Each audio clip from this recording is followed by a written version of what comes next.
Take a look at this. This is the map of the Philippines, a country in Southeast Asia with over 120 languages, with 8 major regional languages spread throughout the archipelago like this. I grew up here, in this part of Mindanao, where Cebuano is spoken. And even though I've been technically learning Filipino from elementary through high school, I've picked up Cebuano way faster and better, because that was the language that was spoken around me, at school, in stores, in the public, everywhere. And unless I was watching television or any local Filipino movies, learning Filipino felt a bit inconvenient. At least that's how it was when I was a kid. Nowadays, I do spend more time on the internet in Filipino spaces, where being exposed to the language more and more also gets me to value it more and more. But still got me thinking, how does a nation with over 120 languages choose one to represent them all? And why Filipino?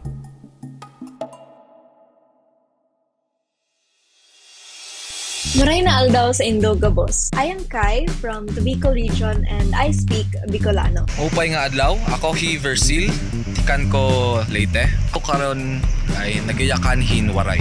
Hi, magandang hapon. Ako nga pala si John. Galing akong Pasig at nagsasalita akong Tagalog o Filipino. Those are just a few of the many languages you'd hear in the country today.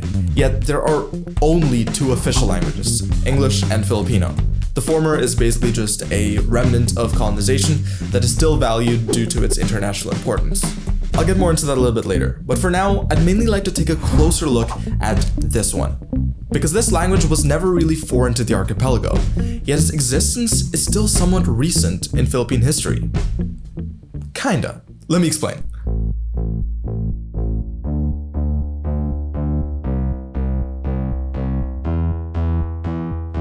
In contrast to many nations with long-standing dominant languages, the Philippines historically didn't have one. In fact, before the Spanish colonization in 1521, there was no Philippines to even begin with. Sure, the island's people and cultures all existed, but they were never unified. The way the archipelago is separated into different regions by water and mountains gave us this tapestry of languages and cultures shaped by geography.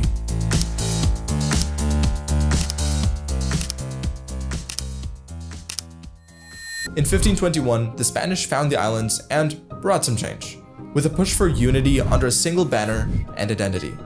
Of course, the methods were oppressive and culturally destructive, as the race for conquest usually was. The writing systems got Latinized, the Spanish language was introduced, and this archipelago was then named Las Islas Filipinas, the Philippine Islands.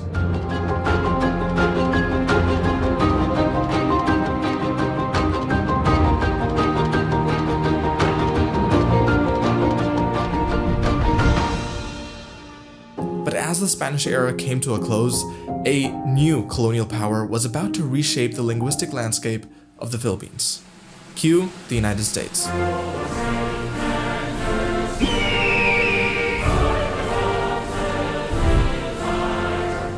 At this point, the Philippines was overflowing with languages. They had all the existing regional languages, they had Spanish as their previous official language, and were now being introduced to English by the Americans. Within the next few decades, a lot of changes were happening. And unlike during the Spanish era, where Spanish was mostly used among the nobles, clergy, and the Spanish themselves, the American approach had a much more widespread effect. These were the Thomasites. Some 600 American teachers who arrived in the Philippines in the beginning of the 20th century aboard the US Army transport Thomas. Schools throughout the country suddenly all had American teachers who would introduce English to the younger generation. This language, which never had a place in the country before, was now completely overtaking the lingering use of Spanish within just a few decades. Pause. I forgot to add some extra context just before moving on to the next section. To be fair, only about 10% of the country actually spoke Spanish as a first language at the time, and they were primarily concentrated in the more urban areas that were also affected the most by war, so I'm not really sure how impressive that still sounds. But what I still do find interesting is how Mexico, which was also colonized by Spain, only 33 years less than the Philippines in fact, is a completely Spanish-speaking country, whereas the Philippines is not. Anyways, I think I've been boring you guys by not talking about what you actually came here for, so let's get right into it. By the mid-1930s, this guy came around.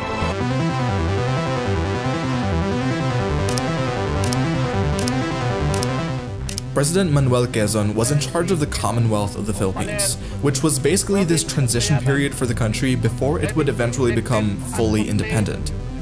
And in 1937, he took the first big step of bringing a local language into the spotlight by choosing Tagalog to be the basis of the Wikang Pambansa, or the national language. When the national language law was enacted during the time of Quezon, they established Tagalog to be the basis for the national language. This is Jeconiah Dreisbach. I specialize in the sociolinguistics of migrant Filipino families, language contact, and Philippine language policies. Their plan was to establish a language that was called Filipino. It starts with the letter P, and it will be an amalgamation of different Philippine languages. When the 1987 Constitution was proclaimed, the Constitution claimed that the national language, now spelled with an F, Filipino, it claimed that there is already a language called Filipino that is already amalgamated and it will be further developed. Filipino was based on a language already existing within the country, and it was further planned to absorb different parts of other Filipino languages to become an amalgamation of sorts. And because of this, Filipino and Tagalog are not officially the same thing. Yet, any Filipino you would ask would say that there's practically no difference between the two.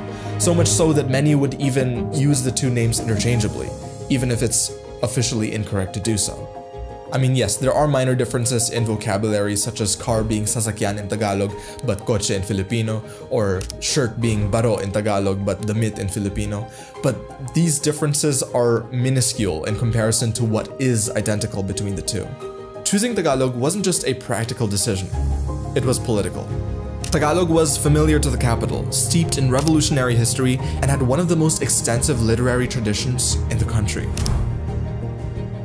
But this decision, while being practical in some ways, left many feeling alienated. To Cebuanos especially, this felt like favoritism, as they were a big linguistic competitor as the country's most widely spoken regional language besides Tagalog. The Cebuanos were fairly independent historically.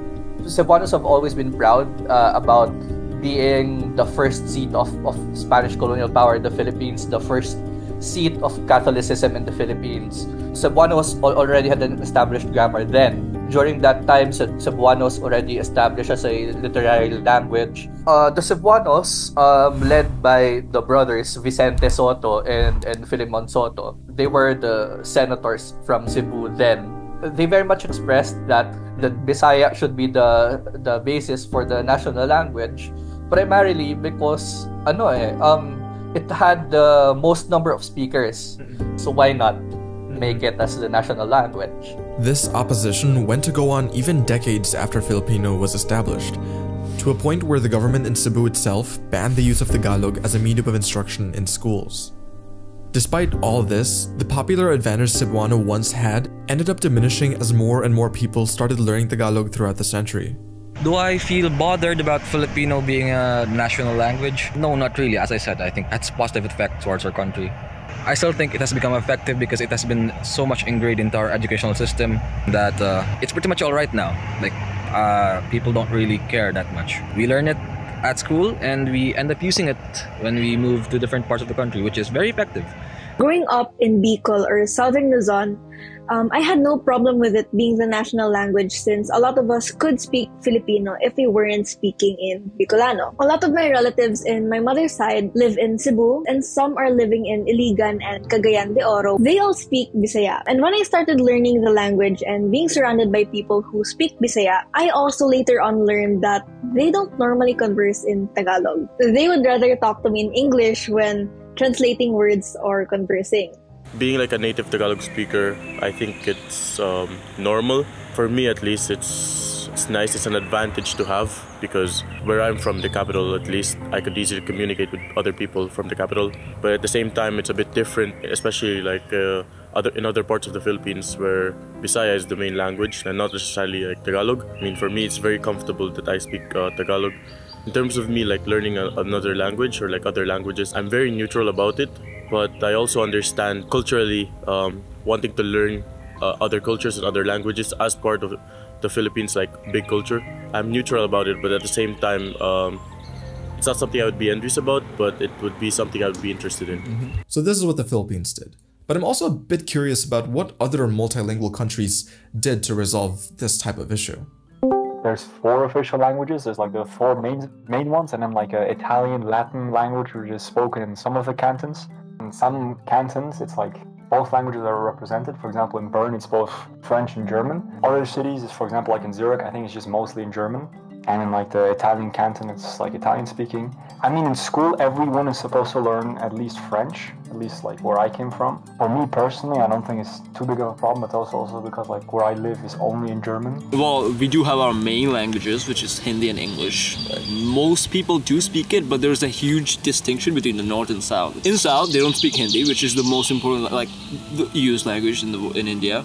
But they do speak English. But in North, not a lot of people speak English. There's a lot of religious belief to it and like a lot of cultural aspects to it. Like people stick to their own languages. It's like, oh, my language is better than yours, and I want to stick with it. So my first language was Bengali, and then I had to speak obviously English and Hindi as like second and third languages. But usually you have to do like 2 languages. One your state language, one is the Hindi, and one is English. You know, Hindi came from a lot of like distinct languages, and they all kind of summed up between like Sanskrit, Bengali, they all kind of sound similar to Hindi a little bit by little. So they all kind of just merge into one, and Hindi is like the ultimate. So the Singapore model fits the context of the Philippines. The students are required to learn 3 languages. First, of course, English. Second, their mother tongue. So if you're Chinese, you're gonna learn Mandarin. If you're Malay, you're gonna learn Malay. If you're Tamil, then you're gonna learn Tamil, and so on. They are also required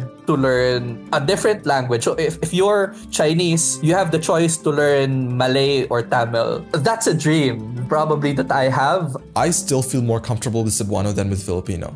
But I don't think that there would have been a solution that would have appealed to everyone either way. The Philippines is diverse, which is both a feature and a challenge. A language simply had to be chosen, because governing a country otherwise would be difficult and expensive. If Cebuano were to hypothetically have been chosen as the main language, there still would have been complaints, just by different people, and this time Cebuano wouldn't really have the capital city advantage that Tagalog does. So I'm fine with the way things are. And hey, the way everybody's becoming more and more connected through the internet is opening up an interesting opportunity for the different languages to find a middle ground naturally, without it having to be artificially done through law. So I'm pretty excited for what the future holds in that regard.